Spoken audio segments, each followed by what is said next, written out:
सियावर रामचंद्र की सगळ्यांना ज्यांना ज्यांना बोलता येतं त्यांनी त्यांनी घोषणा द्यायला हरकत नाही। सियावर रामचंद्र की पवन पुत हनुमान की उमापति महादेव की भारत माता की गो माता की हिंदू धर्म की छत्रपति शिवाजी महाराज की धर्मवीर छत्रपति संभाजी महाराज की विश्वरत्न डॉक्टर बाबासाहेब आंबेडकरांचा। आज पुण्यामध्ये ज्या पुण्यामध्ये आपण इतक्या मोठ्या संख्येने उपस्थित आहात त्या पुण्याच्या पुण्यलाल मातीला मी वंदन करतो। ज्या छत्रपती शिवाजी महाराजांनी धर्मासाठी जगावं कसं हे आपणाला शिकवलं त्या छत्रपती शिवाजी महाराजांची आणि ज्या धर्मवीर संभाजी महाराजांनी धर्मासाठी मरावं कसं हे शिकवलं त्या धर्मवीर छत्रपती संभाजी महाराजांची जन्मभूमी पुणे जिल्हा आहे। आणि याच पुणे जिल्ह्यामध्ये छत्रपती शिवाजी महाराजांच्या नंतर ज्यांनी ज्यांनी हिंदवी स्वराज्याची भगवी पताका खांद्यावरती घेतली ते सुभेदार मल्हारराव होळकर यांच्या राजपुत्राचं लग्न पुण्यश्लोक अहिल्या देवींच्या सोबत झालं। तेही शनिवार वाडा याच पुण्यामध्ये आहे। अशा पुण्यामध्ये हिंदुत्वासाठी हिंदू समाजासाठी काम करण्याची प्रचंड शक्ती माझ्यासारख्या कार्यकर्त्याला मिळाली। 12 हत्तीचं बळ तुमच्या सर्वांच्या उपस्थितीनं माझ्यासारख्या सामान्य कार्यकर्त्याला मिळालं त्याबद्दल मी पुण्याच्या भूमीला मनापासून वंदन करतो। तुमच्या सर्वांचं मनापासून आभार व्यक्त करतो। आता आपले महाराज जे एकदम मुलूक मैदान तोप आहेत हिंदुत्वाची आणि ते हिंदुत्वाची भूमिका अत्यंत परखडपणे मानतात। आपल्या ताई आहेत ज्यांना मी अहिल्यानगर मध्ये ऐकलं पहिल्यांदा आज दुसऱ्यांदा त्यांना पुण्यामध्ये ऐकतोय त्याही अत्यंत परखडपणे हिंदुत्वासाठी आपल्या भूमिका मांडतायत। मित्रांनो या देशामध्ये हिंदू समाज हा बहुसंख्य आहे तरी सुद्धा आपल्याला मोर्चा का काढावा लागतोय। माझे पत्रकार मित्र आहेत त्यांना प्रश्न पडला मला तिथं गडबडीत पत्रकार मित्र विचारत होते की सरकार तुमचं आहे मग तुम्ही मोर्चा का काढताय। हिंदूला मोर्चा काढण्याची वेळ येते कारण हिंदू संविधान मानणार आहे। हिंदू संविधानाच्या चौकटीमध्ये राहून आंदोलन करतो। आता मी भूमिका काय मांडली की आमच्या सांगली जिल्ह्यामध्ये एक आमची हिंदू भगिनी जिचं लग्न कोरोनाच्या काळामध्ये झालं। कोरोनाच्या काळामध्ये आपल्या सर्वांना माहित आहे लॉकडाऊन होतं। लग्न ठरवण्यासाठी मुलीच्या घरी जाणं येणं बंद होतं आणि हे जे ऑनलाईन पद्धतीनं वधूवर सूचक मंडळ चालवतात त्या लोकांनी ऋतुजा राजगे म्हणजे तिच्या माहेरकडच्या जे पाटील आहेत वडील डॉक्टर आहेत आई गृहिणी आहे त्यांच्याकडे हे स्थळ आणलं की अशा अशा पद्धतीनं एक मर्चंट नेव्ही मध्ये काम करणारा मुलगा आहे आणि त्यालाच लग्न करायचं आहे। आणि मग ते लग्न झालं। लग्न झाल्याच्या नंतर काय घडलं महाराजांनी तुम्हाला सांगितलं की एक हिंदू समाजातली मुलगी लग्न झाल्यानंतर जेव्हा सासरी गेली तेव्हा तिच्या लक्षात आलं की यांच्या घरामध्ये देवाराच नाही। म्हणजे देवारा आहे पण देवाऱ्यात साहित्य ठेवलंय हे काही आपल्या घरात जे आपण अडगडी टाकतो ते सगळं साहित्य देवाऱ्यात टाकलंय आणि देवाऱ्यातले देव या पादऱ्यांनी नदीमध्ये विसर्जित केलेत। देवाला शिव्या देतात। मी लोकांच्याकडून माहिती घेतली हे तुमच्याकडे आल्यावर काय करतात हे गोडगोड बोलून घुसतात। डॉक्टर बाबासाहेब आंबेडकर साहेबांच्या संविधानानं धर्म प्रचार करणं गुन्हा नाही आहे परंतु अज्ञानाचा गैरफायदा घेऊन त्यांना आमिष दाखवून त्यांच्यावरती जबरदस्ती करून धर्मांतरण करणं हा 100% गुन्हा आहे। आणि तशा पद्धतीनं या मुलीच्या कुटुंबाची तुम्ही फसवणूक केली। ही हिंदू समाजामध्ये जन्माला आलेली मुलगी हिंदू पद्धतीनं पूजापाठ करणारी मुलगी हिंदू धर्माचं काटेकोरपणे पालन करणाऱ्या मुलीचं धर्मांतरण केलेल्या घरामध्ये तुम्ही लग्न लावून देता, ही 100% फसवणूक नाही का? मग त्या पादऱ्याला काय जोड्यानं मारलं पाहिजे का त्याला पुजला पाहिजे? तुम्ही सांगा, काय केलं पाहिजे? हा, जोड्यानं काय नाही म्हणते, जोड्यानं नाही त्याला बुटानं मारला पाहिजे. आणि मी भूमिका काय मांडली की आमच्या ऋतुजाला न्याय द्या, तिची ती आत्महत्या नाही आहे. या पादरीनं, तिच्या सासऱ्यानं, तिच्या सासूनं, तिच्या नवऱ्यानं घडवून आणलेली ही हत्या आहे. कारण तिच्या पोटामध्ये जो गर्भ होता 7 महिन्याचा, आपल्याकडे गर्भसंस्कार केले जाते, ज्याला आपण डोवाळे जेवण म्हणतो. डोवाळे जेवण घालायचं म्हणून आईकडं लगबग सुरू होती. तिचा भाऊ आहे, तिची वहिनी आहेत, भावाची मुलं आहेत. तिकडं आनंदी वातावरण होतं की आता आपण डोवाळे जेवण घालायचं. इकडं पादरी काय म्हणतोय की तिच्यावरती ख्रिश्चन पद्धतीनं धर्मसंस्कार झाले पाहिजेत, तिनं बायबलचं वाचन केलं पाहिजे, तिनं चर्चमध्ये आलं पाहिजे. ती मुलगी मानायला तयार नव्हती. जेव्हा वट पौर्णिमेचा सण आला तेव्हा तिला सासूनं सण करू दिला नाही. जेव्हा घरामध्ये संकष्टीचा दिवस असतो तेव्हा ही उपवास धरायची, तेव्हा हे घरामध्ये मटण आणायचे, एकादशीच्या दिवशी चिकन आणायचे. म्हणजे इथं आता मला मोर्चामध्ये कळलं की एका गटाची लोक त्या मोर्चात पुढं पुढं पुढं पाहतायत. ते घर पण तसंच आहे. ते घर एका दिवशी दगडू सेठ गणपतीच्या तिकडं मटण खाऊन जातात. तुम्हाला सगळ्यांना माहित आहे ते घर कोण आहे. त्याचे सासू ख्रिश्चन आहे, नवरा ब्राह्मण आहे, बाप मराठा आहे, आई कुणी आहे, असं कॉकटेल घर आहे. आणि ती लोक आता सगळी इकडं मोर्चामध्ये गोपीचंद पडळकरची आमदारकी गेली पाहिजे. अरे वा, गोपीचंद पडळकरची आमदारकी म्हणजे काय परड्यातला भाजीपाला आहे का? अरे जत मधल्या मायबाप जनतेने मला 40,000 मताच्या फरकाने निवडून विधानसभेमध्ये पाठवलंय. ते तुम्ही सांगण्यामुळे माझी आमदारकी जाऊ शकते का? सांगा, जाऊ शकते का? आणि दुसरं, या मोर्चामध्ये बाबासाहेबांचा फोटो घेऊन हे फिरायला लागले. याचं अतीव दुःख आहे. अरे डॉक्टर बाबासाहेब आंबेडकर साहेबांना मानणारा या देशातला प्रत्येक कार्यकर्ता हे मान्यच करणार नाही. 5 फेब्रुवारी 1938 ला जनता दैनिकामध्ये बाबासाहेबांची एक मुलाखत आलेली आहे. आणि बाबासाहेब म्हणतायत की या हिंदुस्थानामध्ये जे ख्रिश्चन आणि मुस्लिमीकरण, जे धर्मांतरण सुरू आहे, हे आम्हाला मान्य नाही आहे. या लोकांना, मागासवर्गीय लोकांचं काही पडलेलं नाही. या मशिनऱ्यांना फक्त यांना ख्रिश्चन करायचं आहे आणि मग यांची जबाबदारी नाही. मग त्यांचं राजकीय भवितव्य काय आहे, त्यांचं शैक्षणिक भवितव्य काय आहे, त्यांचा सामाजिक स्तर उंचावणार की नाही उंचावणार, याच्याशी या मशिनऱ्यांना अजिबात देणं घेणं नाही. हे मी म्हणत नाही, हे खुद्द महामानव डॉक्टर बाबासाहेब आंबेडकर साहेब म्हणतायत. आणि मग जे फोटो घेऊन त्या मोर्चामध्ये नाचतायत, एक तर तुम्ही बाबासाहेबांना मानणारे नाही, तुम्ही कोणतरी दुसरे तिसरे लोक आहात. बाबासाहेबांची ही भूमिका होती. बाबासाहेबांना ख्रिश्चन आणि इस्लामीकरण हे भारतामध्ये होणं हे मान्य नव्हतं. ते काय म्हणायचे, यांनी जर धर्मांतरण मोठ्या प्रमाणामध्ये हिंदुस्थानामध्ये केला तर हिंदुस्थानाला धोका पोहोचू शकतो. हे डॉक्टर बाबासाहेब आंबेडकर साहेबांचं वाक्य आहे. आणि त्यामुळं तुम्ही सगळेजण ज्या विचारानं बाबासाहेबांचा फोटो घेऊन त्या मोर्चामध्ये जात आहे आणि म्हणते आम्ही शांती प्रिय आहे, आम्ही प्रार्थना करतो, आम्ही चांगलं. मला तर आता शिव्या द्यायचं सुरू आहे त्यांचं त्या सगळ्या मोर्चामध्ये. मला काही फरक पडत नाही, मला त्याच्याशी देणं घेणं नाही. पण आज या भूमिकेमुळं महाराष्ट्रामध्ये हे किती पादरी खालीपर्यंत गेले. खेड्यापाड्यामध्ये सुद्धा हजारोचे मोर्चे निघायला लागलेत.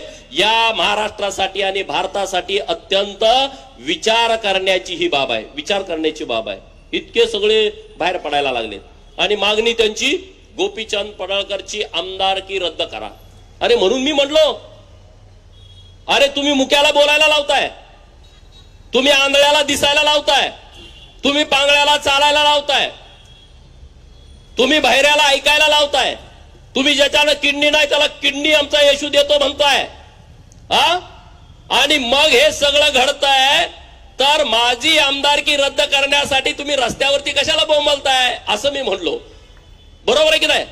तुम्ही येशूला सांगून चमत्कार करा ना, माझी आमदारकी गायब करून टाका. मग मी तुमचं म्हणत ऐकतो ना, ज्यांनी धर्मांतरण केलंय त्यांना पण माझा हा सवाल आहे, ते आपल्याला देवाला बाहेर टाकताना देवाला आपल्या शिव्या देतात की नाही? देवाला तुडवतात. ते पाद्री म्हणतात तुमचा देव आमचं काही करत नाही. जर इथून पुढे देवाच्या बाबतीमध्ये चुकीचा शब्द जर तुम्ही आमच्या काढला तर तुम्हाला आम्ही ठोकणार म्हणजे ठोकणारच.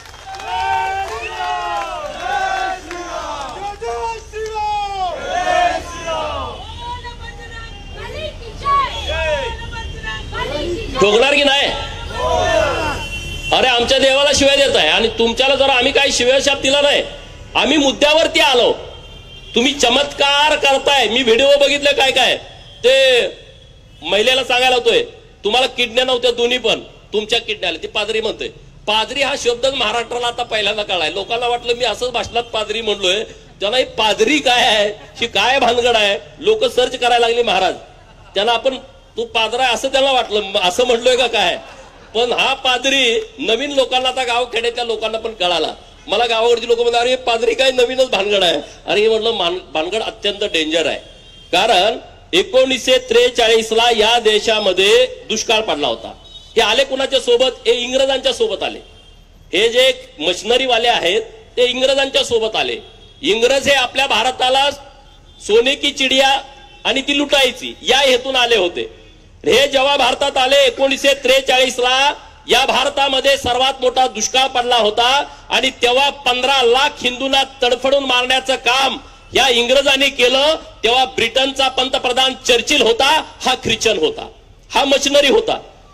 यहुदींची 60 लाख लोकांची हत्या करणारा हिटलर ख्रिश्चन होता. अरे जर हिटलर 60 लाख लोकांची हत्या करतोय, तिकडं चर्चिल 15 लाख लोकांना तडफडून मारायला लावतोय, ती लोक शांतिप्रिय कशी काय असू शकतात? आणि म्हणून या भारतामध्ये शांती प्रिय बुद्ध आणि सहिष्णुता असणारा हिंदू ह्या एकाच नाण्याच्या दोन बाजू आहेत. ह्या वेगवेगळ्या जरी खोल्या असल्या तर हिंदुत्वाचं एकच घर आहे. आणि त्यामुळं डॉक्टर बाबासाहेब आंबेडकरांचा जो चुकीचा वापर या मोर्चामध्ये चालू आहे याच्याकडं या महाराष्ट्रातल्या लोकांनी उघड्या डोळ्यांनी बघायची आवश्यकता आहे. उघड्या डोळ्यांनी तुम्ही बघा. अरे हे कसे काय 60 लाख यहुदींचा खून करणारा, मर्डर करणारा, हत्या करणारी लोक हे शांतिप्रिय कसे काय असू शकतात? हे शांतिप्रिय असू शकत नाहीत. यांना फक्त गोड बोलून धर्मांतर करायचं आहे. हे मशिनरीवाले आहेत ना, हे स्वीट पॉइझन आहे. Sweet poison. गोड गोड बोलतात. तुमच्याकडं आम्ही आलेलो आहे, तुमच्या घरात आजारी आहे, त्यांना फोन करतात, आम्ही प्रार्थना करतो, आम्ही तुमच्यासाठी प्रार्थना करतो. जिथं आजारी तिथं ते फोन करतात लोक. मला आता एक जास्तीचं लोक मला पत्रकार मित्र, तुम्ही इकडे पण कसं काय आहे? आणि मी ऑल इन वन आहे. मी जिथं जिथं कुठला विषय आला की मी तिथं जातो आणि मनापासून काम करतो. आता ह्या सगळ्या विषयामध्ये मी ठरवला की आपली भूमिका ताकदीनं लावून धरायची. आणि हे धर्मांतरण जोपर्यंत कायदा, धर्मांतरण विरोधी कायदा या महाराष्ट्रामध्ये येत नाही तोपर्यंत आपण शांत बसायचं नाही. हे आपल्या सगळ्यांची भूमिका आहे.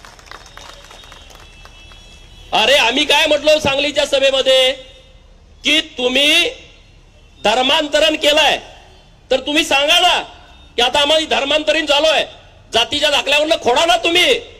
इकडं जातीच्या दाखल्यावरती जी तुमची मूळ हिंदू पुढं काय असेल ती जात लावताय आणि तिकडं मग चर्चमध्ये जाताय, तर इकडं तर खोडून टाका ना. सुप्रीम कोर्टाचा आदेश आहे, जर एखाद्या हिंदूला नोकरी लागताना एससीचा, एसटीचा, ओबीसीचा, मायनर ओबीसीचा, भटक्या विमुक्ताचा दाखला जोडला आणि तो नोकरीला लागला आणि नोकरी लागल्याच्या नंतर त्याच्या पूजा पद्धतीमध्ये बदल झाला. घरामध्ये देवारा होता, देवारा त्यानं काढून टाकला. त्याच्या लग्नाचा कार्यक्रम धर्मांतरित जो धर्म स्वीकारलाय त्या पद्धतीनं झाला. ज्याच्या घरामध्ये पोरग जन्माला आलंय बारशाचा कार्यक्रम ख्रिश्चन पद्धतीनं झाला किंवा मुस्लिम पद्धतीनं झाला. तो मेला आणि मेल्यानंतर आपल्याकडे धन दिलं जात आहे, पण त्याला नेऊन पुरला तर त्याचे पुरावे किंवा फेसबुक वरती, व्हॉट्सअप वरती रोज टाकतोय. बायबल मधलं स्लोगन टाकतोय, कुराण मधलं स्लोगन टाकतोय. तो पुरावा ग्राह्य धरायचा आणि सुप्रीम कोर्टाची ऑर्डर घेऊन पुणे महानगरपालिकेच्या आयुक्तांना, इथं जिल्हा परिषद पुणे त्यांच्या सीईओना, कलेक्टर साहेब पुणे या कलेक्टर साहेबांना किंवा अन्य कुठल्या वेगवेगळ्या खात्यामध्ये जे काम नोकरी करत असतील तर त्यांना ते पुरावे जोडून द्यायचे, त्यांना बडतर्फ करावे असा सुप्रीम कोर्टाचा आदेश आहे. मग मी ही भूमिका मांडली का यांचा तिळपापड झाला? नंतर आंध्र प्रदेशच्या हायकोर्टाची एक ऑर्डर आहे, जर एखाद्यानं धर्मांतरण केला आणि मग तो अॅट्रॉसिटी दाखल करायला गेला तर अॅट्रॉसिटी ऍक्टच्या अंतर्गत कारवाई होत नाही. आंध्र प्रदेश सरकारची ऑर्डर आहे, माझ्या मोबाईलवरती आहे, मी तुम्हा सगळ्या हिंदुत्ववादी काम करणाऱ्या कार्यकर्त्यांना देतो. तिथनं ते जास्त बिघडले, त्यांना राग आलाय. मी सांगलीची माहिती घेतली, सांगली सिव्हिलमध्ये 30% कन्वर्ट झालेली लोक सांगली सिव्हिलमध्ये नोकरी करतायत. 30% लोक सांगली महानगरपालिकेत कन्वर्ट झालेली लोक करतायत. मग ह्यांना नोकरी कशा काय?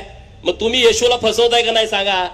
तुम्ही येशूला एवढं मानताय, येशू तुमचा चमत्कार करतोय, इकडं येशू म्हणताय आणि तिकडं नोकरीला हिंदू अमुक अमुक, हिंदू तमुक तमुक म्हणून नोकरीला लागताय. मग येशूला पण गंडवायला चाललाय का नाही तुम्ही?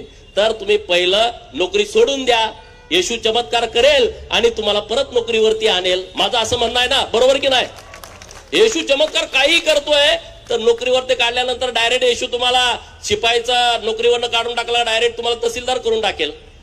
पोलीस कॉन्स्टेबल तुम्ही नोकरीवरती आहे, तुम्हाला काढून टाकलं, डायरेक्ट तुम्हाला पीआय, एमपीएससी ची गरज नाही. आपल्याला डायरेक्ट पीआय ची पोस्ट नाही, आपल्याला पहिल्यांदा पीएस आहे, नंतर एपीआय आणि नंतर पीआय होतं. येशू चमत्कार करणार, तुम्हाला डायरेक्ट पीआय करून टाकणार. बरोबर की नाही? येशूचा चमत्कार आहे म्हणल्यावर आता एवढं सगळं वातावरण तुमच्या विरोधात पेटलंय, मग सगळे आमदार 288 बदलून टाका ना, करा तुमचे सगळे आमदार. आम्ही कुठं काय म्हणतोय? चमत्कारानं घडतंय तर केलं पाहिजे ना. नवरा नसला का बायकोला पोरं होते, चमत्कार होतोय, करा ना. कशाला तुम्हाला आता हे सगळं पाहिजे?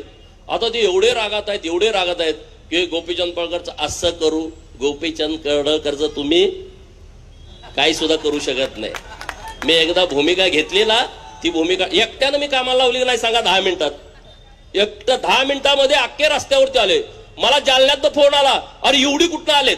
मला सगळे आता अधिवेशन सुरू आहे, आमदार भेटतात, अरे एवढी कुठले आहेत? एवढी आमच्या दारात आलती.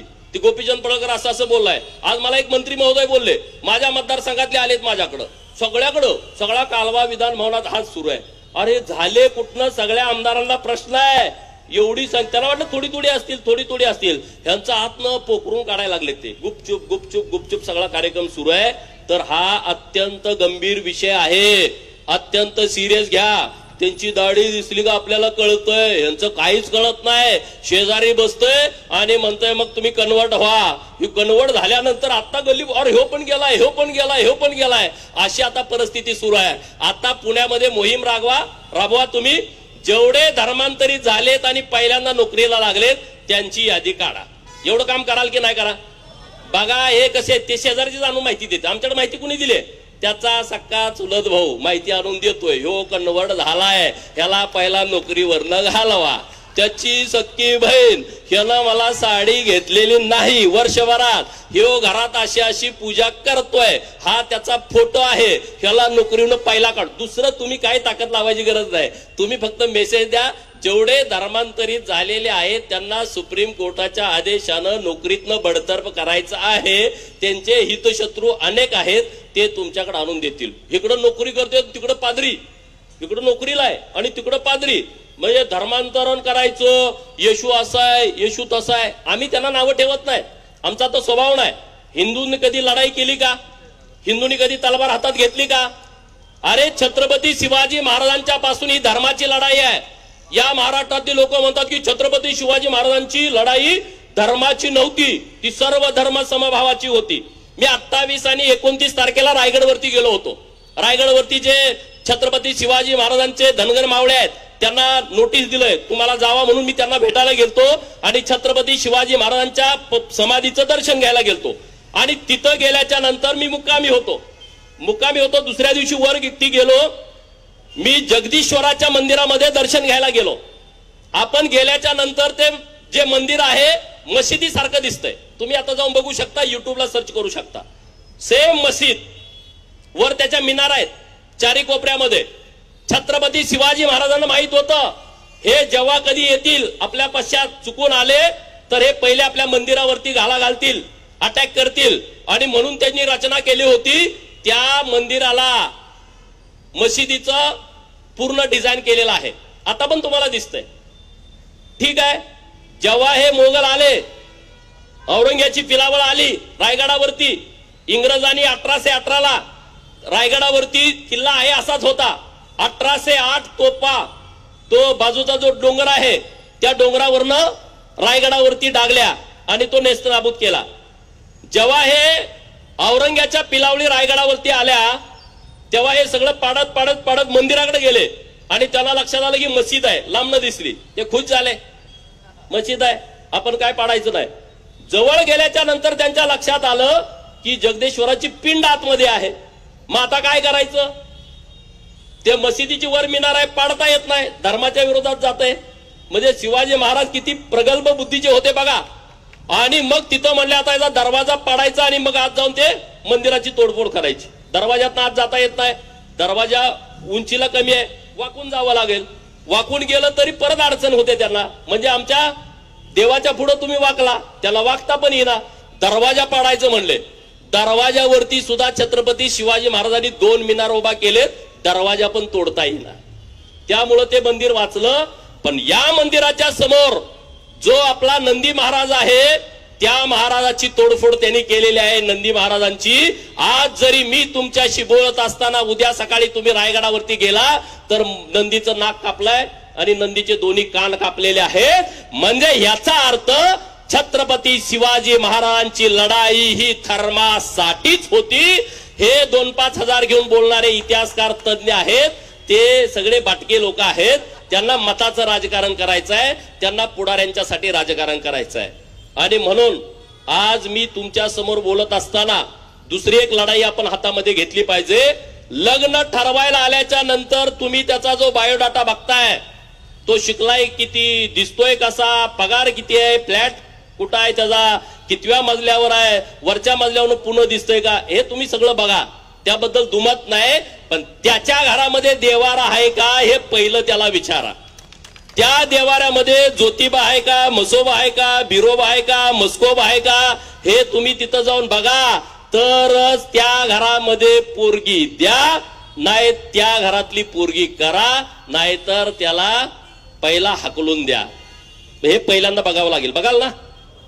म्हणजे आता तुमच्या घरात जेव्हा ही सगळी लग्नाची परिस्थिती निर्माण होईल तेव्हा तुम्ही ह्या सगळ्या भूमिका घेण्याची आवश्यकता आहे, असं माझं तुम्हा सगळ्यांना विनंती वजा सांगायचं आहे. आता जेवढे मोर्चामध्ये लोक आलेत, सकाळी पुण्यात पण मोर्चा निघाला, त्याचं शूटिंग केलेलं आहे. आणि ते शूटिंग केलेलं आहे त्यामधले अधिकारी किती आहेत हे आपण आता सर्च करतोय. महाराष्ट्रामध्ये जेवढे जेवढे पादऱ्यांचे मोर्चे झाले त्याचं सगळ्यांचं शूटिंग आलेलं आहे. आणि त्यामुळे जेवढे नोकरदार आहेत त्या नोकरदारांना आयडेंटिफाय करायचं सुरू आहे. जेवढी जेवढी लोक आलेले आहेत त्यांची पण लिस्ट काढायची आहे. तो नोकरीवरती असू नोकरीवरती नसू, त्याची एक आपल्याला लिस्ट तयार करायची आहे की तो तिकडं ख्रिश्चन झालाय, तो तिकडं पादरी सांगल तसं करतोय आणि इकडं परत आपल्या लाईनीमध्ये उभा राहतोय आणि आमच्या मागासवर्गीय लोकांचं आरक्षण घेतोय. तो राजकीय आरक्षण घेतोय, तो शिक्षणातलं आरक्षण घेतोय, तो नोकरीतलं आरक्षण घेतोय. तर त्याला परत शिक्षणातलं, नोकरीतलं आणि राजकीय आरक्षण मिळालं नाही पाहिजे. यासाठी या सगळ्या लोकांची लिस्ट तयार करायची आहे. तुम्ही कराल का? प्रत्येकाने 10 असे धर्मांतरित झालेली लोक आहेत, त्यांची जरी लिस्ट काढून तुम्ही आणली तर आपण धर्मासाठी काम केलं याचं आपल्याला समाधान लाभेल. मित्रांनो, याचं आपल्याला समाधान लागेल. मोठ्या प्रमाणात हे सुरू आहे. लोकांना वाटतं हे हिंदू लोक काहीतरी फूट पाडण्यासाठी मताच्या राजकारणाच्या गाडीत पुढे गेले. 237 आमदार आपल्याकडे निवडून आलेले आहेत. मताचं काय आहे? मत आता आहे 2029ला. आता कुठलंही मतदान आता नाही आहे, मतदान आहे 2029ला. आता जे आपलं काम चालू आहे, हिंदुस्थानाला, हिंदुस्थान जर तुम्हाला शाबूत ठेवायचं असेल तर महाराष्ट्रातल्या सगळ्या लोकांनी पुढे येऊन हे काम केलं पाहिजे. केरळामध्ये काय परिस्थिती झाली बघा. केरळामध्ये 116 RSSच्या कार्यकर्त्यांच्या हत्या झाल्या. तामिळनाडूमध्ये काय झालं तुम्ही बघा. तामिळनाडूमध्ये तो स्टॅलिन आहे. पश्चिम बंगालमध्ये काय परिस्थिती आहे ती ममता. बांगलादेश मधल्या लोकांना एकदम बिनधास्त तुम्ही बांगलादेशमध्ये या, तुम्हाला काय करायचं ते करा. पूर्व भागातली जी राज्य आहेत, सिक्कीम असेल, मणिपूर असेल, किती तिथं आग लागली होती बघा. तिथं त्यांनी वातावरण गळून करून टाकलंय. आदिवासी माझा जमात जी आहे तो मूळ भारतीय आहे. मूल निवासी आहे, त्यांच्यामध्ये त्यांनी असं वातावरण तयार केलंय की तुमचा आणि हिंदू धर्माचा काही संबंध नाही, तुम्ही रामाला मानू नका, तुम्ही रावणाला माना. म्हणजे रावणाचा पुतळा दहन करायचं म्हणलं तर ती लोक विरोध करतात. आणि मग राहिलं कोण? ही जेव्हा परिस्थिती समोर येईल तेव्हा आपण अत्यंत बिकट परिस्थितीमध्ये आहोत असं आपल्या लक्षात येईल. आणि जेव्हा तुमच्या लक्षात येईल तेव्हा वेळ गेलेली असेल. म्हणजे डॉक्टर बाबासाहेब आंबेडकर साहेबांच्या काळात सुद्धा म्हणत होते की हे धर्मांतरण करतायत, हे फसवेगिरी करतायत, हे लबाडी करतायत. आज पण आपण तेच म्हणतोय. म्हणजे मधली एवढी वर्ष यांनी किती मोठ्या प्रमाणामध्ये धर्मांतरण केलेलं आहे. आणि म्हणून या सगळ्या विषयामध्ये आपण ताकदीनं पुढे गेलं पाहिजे, भूमिका मांडली पाहिजे, बोललं पाहिजे. काय राजकीय लोकांनीच बोलावं अशी परिस्थिती नाही.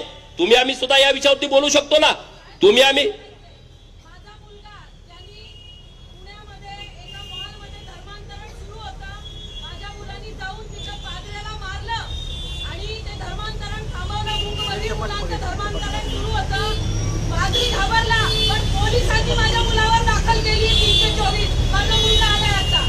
बघा कुठं आहे गोरी, काय नाव आहे? स्वामी गौड नावाचा हा तरुण मुलगा आहे. धर्मांतरण करायला आल्यानंतर त्या पादऱ्याला त्यांनी ठोकून काढलं. पादरी पळून गेला पण पोलिसांनी त्यांच्यावरती 324चा गुन्हा दाखल केलाय. मी माननीय मुख्यमंत्री महोदयांच्या कानावरती उद्याच ही गोष्ट घालतो. अरे मग तुम्ही पण थांबवत नाही आणि आम्ही थांबवलं तर आमच्यावरती गुन्हा दाखल करताय. तर यासाठीच धर्मांतरण विरोधी कायद्याची आवश्यकता आहे. लव जिहाद, लोक म्हणतात लव जिहाद होत नाही. मला पुण्यामध्ये काही मुलांनी सांगितलं की एफसी रोडला एक मुलींच्या कपड्याचं दुकान आहे आणि इकडं 400 रुपयाला ड्रेस मिळाला का तिथं 200ला मिळतो. आपल्या सगळ्या मुली तिकडं स्वस्त ड्रेस मिळतो म्हणून जातो. 100 मुली झाल्या का त्यांना टार्गेट करायचं, त्यांचा नंबर येतो बिलावरती आणि मग त्यांना टार्गेट करायचं आणि त्यातल्या 4, 2, 5, 10 मुली बळी पाडायच्या. हे सगळे सर्रास प्रकार सुरू आहेत. पोलिसांना माझी विनंती आहे की तुम्ही सुद्धा या विषयामध्ये सिरियसली लक्ष घातलं पाहिजे. इकडं आमचा गो हत्याचा कायदा आहे, आमचे गोरक्षक येतात, तुम्ही लगेच त्याला तू कशाला आला, काय तुझा संमत नाही आहे. त्यातून भावना वेगळी आहे. आमची देशी गोवंशाची गायी वाचली पाहिजे ही आमची भावना आहे. आमच्या मुलींना पुण्यामध्ये आल्यानंतर शहरात कुठल्या पण जावा, लव जिहादचे प्रकार खूप आहेत आणि हे थांबले पाहिजेत ना. थांबतील कसं? आपल्या मुलीवरती आपण चांगल्या पद्धतीचे संस्कार केले पाहिजेत. तिचा मित्र कोण आहे, तिची मैत्रीण कोण आहे, व्हॉट्सअप ग्रुपवरती कोण आहे, व्हॉट्सअपवरती चॅटिंग कुणाची करते, फेसबुकला तिचे मित्र कोण आहेत, इंस्टाला व्हिडिओ टाकते, कोणीतरी लाईक करतंय, काहीतरी करतंय आणि तो सगळा फसवा बाजार आहे. कोणाची तर जीन्स उसनी घेते, बूट कुणाचा तरी उसना, गाडी कुणाची तरी फोटो काढाय पुरती, शायनीची गाडी फेसबुकवरती पोरी ना ते फसवतेत. ते त्याचं नाही, त्याला राहायला घर पण नाही, त्याला कुणीतरी सपोर्ट करताय. हिंदूच्या मुली बाटवण्याच्या दृष्टिकोनातून षडयंत्रपूर्वक त्याला फसवलं जात आहे. या सगळ्या बाबीकडे तुम्ही आणि आम्ही लक्ष देण्याची आवश्यकता आहे. आजच एक प्रकरण घडलंय. आता मी तुमच्याशी बोलत असताना पोलीस स्टेशन मध्ये आता गुन्हा दाखल करायचं सुरू आहे. तिथं कोमल कोतवाल ही मुलगी तिच्या आईला, भावाला, तिच्या वहिनीला मारतीये धर्मांतरण करा म्हणून. आणि तिच्या वहिनीच्या पोटामध्ये बाळ होतं, ते 1.5 महिन्याचं बाळ लाताबुक्क्या मारल्यामुळं ते मयत झालेलं आहे. त्याचा आता गुन्हा दाखल करायचं सुरू आहे. पत्रकार मित्रांना माझी विनंती आहे, म्हणजे आम्ही जो विषय घेतोय ना तो विषय आम्ही उगाच कुठला तर घेत नाही पुराव्याशिवाय. हे प्रकरण आता कोमल विजय कोतवाली गेल्या कित्येक वर्षापासून अमित कोतवाल, समीर कोतवाल आणि त्यांच्या आईला सुद्धा धर्मांतरण करण्यास त्रास देणे व मारहाण करणे अशी कामे करत होती. तरी तिच्या विरोधात पद्मजी पोलीस चौकीमध्ये त्याला समज देण्यात आली होती, तरी सुद्धा तिचे असेच कृत्य चालू आहे. अशाच सारख्या त्रासामुळे समीर व अमित कोतवाल यांच्या आईचे निधन झाले आहे. 5/5/2025 रोजी समीर कोतवाल याचा विवाह झाला, परंतु त्यांच्या नवविवाहित वधू आशका कोतवाल यांना सुद्धा ती येऊन धर्मांतरणासाठी धमकत होती, मारहाण करत होती. हे सर्रास प्रकरण सुरू आहेत, हे सर्रास प्रकरण सुरू आहेत. तुम्हा सगळ्यांना माझी विनंती आहे की आता कोणी तुमच्या तिकडे आला धर्मांतरण करण्याच्या हेतूनं, तर मी तुम्हाला सांगितलंय त्यानं दादागिरी केली, त्याला ठोकून काढा. धर्म प्रचार करणं हा गुन्हा नाही. काहीतरी पत्रिका द्यायला येतात, पॉम्पलेट घेऊन येतात, त्यांना बसवा, त्यांना जरा गणपतीची आरती म्हणायला लावा, त्यांना जरा दत्ताची आरती म्हणायला लावा, त्यांना आपल्या पांडुरंगाची आताच वारी झाली, आषाढी वारी, पांडुरंगाची आरती त्यांना म्हणायला लावा, त्यांच्या कपाळाला बुक्का, गुलाल नाहीतर भंडारा लावा आणि मग त्यांना सोडून द्या. जे कोणी महिला वगैरे येतात त्यांना पण कळू द्या ना, हे धर्मांतरण करणं आता एवढं सोपं झालं नाही. गावागावातील लोक सगळी टाईट झालेत, आता त्याला येऊ द्याच म्हणतात बघतो, आणि त्यामुळे ते सगळे बितरलेले आहेत. तर तुम्हा सर्वांना माझी विनंती आहे, हिंदू धर्म आपला महत्वाचा आहे. आता तुम्ही सांगा, प्रयागराजला तुम्ही सगळे कोण कोण प्रयागराजला गेलता? तुम्ही तिथं फॉरेनर लोक बघितली का नाही? फॉरेनर लोक आलती का नाही? आता सांगा, हजला जायचं म्हटलं तुम्ही जाऊ शकता का? हजला तुम्ही जाऊ शकता का? नाही. बिगर मुस्लिम हजला चालत नाही. फेटकन सिटी येते, ईसाईंचं मुख्य स्थळ आहे, धार्मिक स्थळ, तिथं तुम्ही जाऊ शकता का? पण काशीला कुणी पण येऊ शकतं, प्रयागराजला कुणी पण येऊ शकतं. पण आम्ही कधी त्यांच्यावर दबाव टाकला का तुम्ही हिंदू धर्मामध्ये यायलाच पाहिजे? नाही, आम्ही त्यांच्यावरती अजिबात दबाव टाकला नाही. तुम्ही इकडे या, आमचं बघा, जावा, हिंदू धर्माविषयी सांगा. जगातले आता सगळे युट्यूब काढा, तिथं सगळं हिंदू धर्माच्या बाबतीमध्ये उत्स्फूर्तपणे लोक बोलायला लागलेत, उत्स्फूर्तपणे. युट्यूबवरती तुम्ही सर्च करा. त्या आता वारीत किती लोक आली, जर्मनीवरनं लोक वारीत आले होते. आबू आजमी म्हणतो वारीचा त्रास होतोय. अरे तुला वारकऱ्यांनी नुसता असा त्या गर्दीत ढकला तर म्हणून जाशील, एवढे ते बघे वारकऱ्यांचे व्हिडिओ बघितले का? सगळे ते एकदम असे आनंदात असतात, पळायला सगळे लागले, त्या गर्दीत घावला तर तुझा चेंदा मेंदा होऊन जाईल. वारकरी ते करत नाहीत, पण गर्दीत तू चेगरून मरशील. बरं झालं तू तिकडे गर्दीत गेला नाही, तुला बघितलं असता तर कोणीतरी थोबाडला असता. हे नाही चालणार ना. प्रत्येकाने उठावं, हिंदूवर बोलावं, प्रत्येकाने उठावं, हिंदूमध्ये धर्मांतरण करण्याचा प्रयत्न करावा. हे इथून पुढच्या काळामध्ये अजिबात चालणार नाही. तुम्ही दूध मागाल तर आम्ही खीर देऊ, पण तुम्ही धर्म सोडा म्हणाल तर आम्ही चिरून टाकू. ही आपल्या सगळ्यांची भूमिका असली पाहिजे, ही आपल्या सगळ्यांची भूमिका असली पाहिजे. आणि म्हणून इथून पुढच्या काळामध्ये हिंदूसाठी जगायचं, हिंदूसाठी लढायचं, मताच्या राजकारणाचा जास्तीचा विचार करायचा नाही. अरे मी तर शेळ्या मेंढ्या राखणाराचा पोरगा आहे, मला भरपूर पार्टीने दिलं, मला लोकांनी भरपूर दिलं. इथून पुढच्या काळामध्ये लोकांसाठी आणि हिंदूसाठी काम करायचंय. छत्रपती शिवाजी महाराजांनी जे काम केलंय, धर्मवीर छत्रपती संभाजी महाराजांनी जे काम केलंय, आणि पुण्यश्लोक अहिल्यादेवीने जे काम केलंय, ते काम करण्यामध्ये कुणाचा विचार करण्याची अजिबात आवश्यकता नाही आहे. सूर्य चंद्र असेपर्यंत हे काम चालणार आहे ना, सूर्य चंद्र असेपर्यंत काम चालणार. तुम्ही काश्मीरचा एक व्हिडिओ काढा, घरी गेल्यानंतर. काश्मीरमध्ये 100% हिंदू होते. किती? 100% हिंदू होते. आता 1% पण नाहीत. गेले कुठं? विचार करा. या 100 वर्षातला हा काळ आहे. मी तुम्हाला 1000-1200 वर्षापूर्वीच सांगत नाही. युट्यूब वरती खूप चांगल्या स्टोऱ्या त्याबद्दल आहेत, मी आता जास्तीचा वेळ घेत नाही. पण काश्मीर मधले हिंदू कुठे गेले याचा तुम्ही शोध घ्या. जर 100% हिंदू काश्मीर मधला गायब होऊ शकतो, तर भारताची सुद्धा हीच परिस्थिती होऊ शकते. सर्व धर्म समभाव हे डोक्यानं काढून टाका. ते सगळं खोटारड आहे. हे सगळं नुसतं हिंदूसाठी आहे. त्यांना करायचं ते करतात, पण हिंदूंनी म्हणायचं सर्व धर्म समभाव. म्हणजे हे आपल्यासाठी कामाचं नाही आहे. मंदिरामध्ये तोडफोड. आता मुळशीमध्ये अन्नपूर्णा मातेच्या मूर्तीवरती त्यांनी अत्याचार करण्याचा प्रयत्न केला. तो चांद शेख नावाचा, त्याचा बाप काय म्हणतोय, मला 8 पोर आहेत, एक ह्यासाठीच काढलाय. त्याचा बाप म्हणतोय 8 पोर आहेत. सांगलीमध्ये खानापूरमध्ये नंदी महाराजाची शिंग कापून टाकली. आत्ताची घटना आहे, 2-3 महिन्यापूर्वीची. काय प्रकार आहे हा? कर्जत मध्ये मंदिरामध्ये सगळ्या जिहादींनी अतिक्रमण केलाय, आणि महादेवाचं मंदिर आहे, मटण खाऊन तिथं पाणी टाकते. चालतं का हे तुमच्या इथं चाललं असतं का? आज इथले 70 डिजिटल काढून टाकले.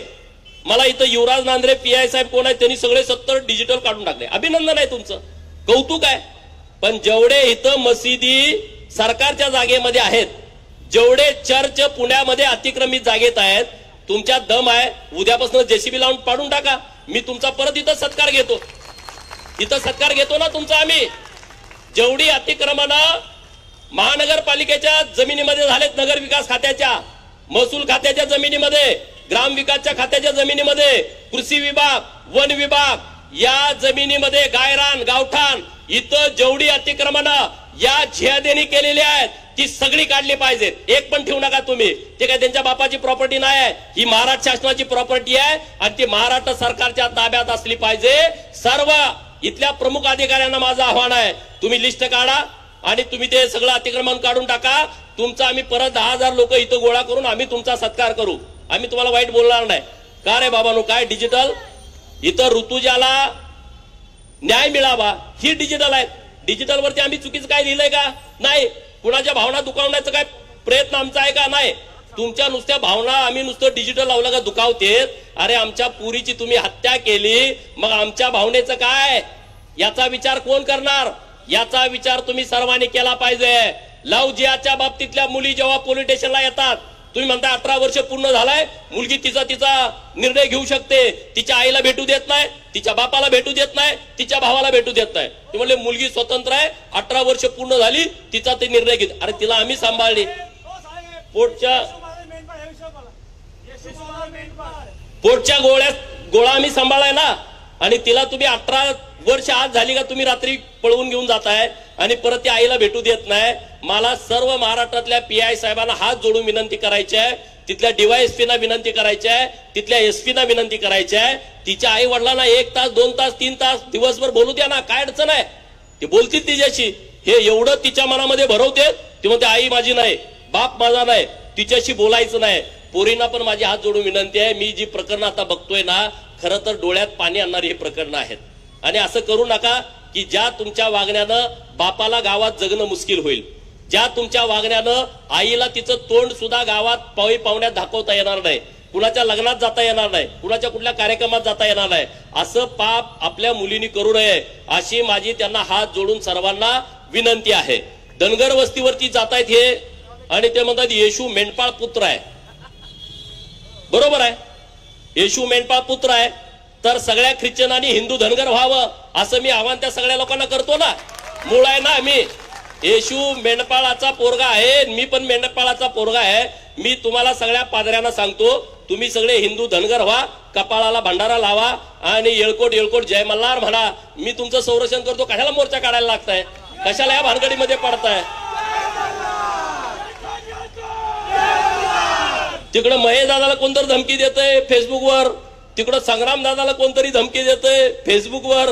तो दौंडचा एक लयच बोलला, तुला आता आम्ही घोडा लावतोय, तू आता टेन्शन घेऊ नको, तो लय मोठा गुंड आहे मरे, तुझा गुंड तुझा बाजार 100% आम्ही उठवतो. पण सरकारकडे मी मागणी करतो, महेश दादा लांडगे आणि संग्राम भैया जगताप यांना प्रोटेक्शन देण्याची व्यवस्था सरकारच्या माध्यमातून करावी.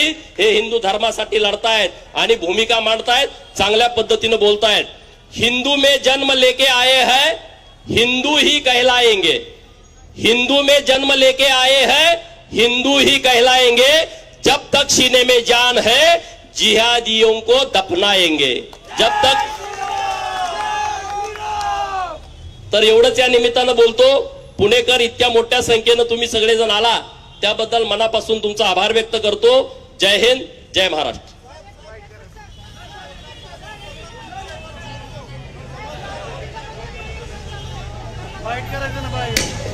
सगळ्यांना विनंती आहे, सगळ्यांनी